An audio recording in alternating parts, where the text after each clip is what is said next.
তোমাকে গোসল দেওয়া হলো, গোসল দেওয়ার পরে সাদা কাপড়ে আমাকে মোড়ানো হলো, সাদা কাপড়ে মোড়ানোর পরে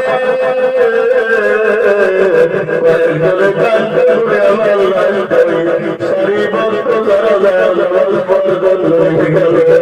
কয়েক লাইন ইমাম সাহেব সাহেবের সঙ্গে নামাজ আদায় করলেন।